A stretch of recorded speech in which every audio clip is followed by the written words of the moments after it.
अण्णाभाऊ साठे महामंडळ घोटाळा प्रकरणी राष्ट्रवादी काँग्रेसचे आमदार रमेश कदम यांना मोठा दणका बसलाय।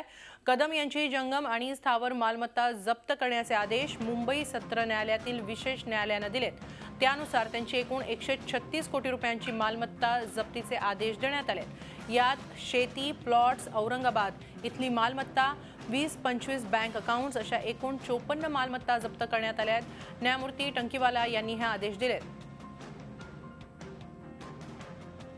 पण याबाबत अधिक माहिती घेऊया आमचे प्रतिनिधी अजित मांढरे यांच्याकडून। अजित, राष्ट्रवादीचे आमदार रमेश कदम यांना मोठा झटका बसल्याचं बोललं जात आहे। 136 कोटींची मालमत्ता जप्त करण्याचे आदेश देण्यात आलेले आहेत, काय अधिक माहिती आहे?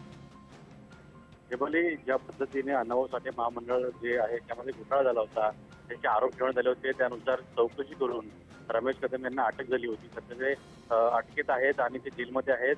ज्युडिशियल मध्ये त्यांनी जे काही घोटाळे केले त्याचे पुरावे आणि तपासांती जे सीआयडी आहे त्यांनी आज न्यायालयाला विनंती केली होती की रमेश कदम यांच्या संपत्ती जी आहे त्यांची जेवढं उत्पन्न आहे त्याच्यापेक्षा जास्त 136 कोटींची संपत्ती त्यांची निघालेली आहे, तर त्यावरती टाच आणावी, ती जप्ती करावी असे आदेश अशी विनंती आज सीआयडीने न्यायालयाला केली होती आणि त्यानुसार त्यांनी जप्ती करायला सुरुवात देखील केलेली आहे।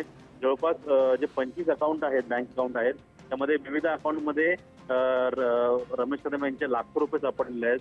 विशेष म्हणजे जे Indian bank Ashok one Borivali पूर्व ही जी शाखा आहे त्या बँकेच्या शाखेमध्ये जवळपास 10 अकाउंट आहेत रमेश कदम यांचे आणि प्रत्येक अकाउंटमध्ये किमान लाख रुपये ते 50 लाख रुपये अशी राशी आहे।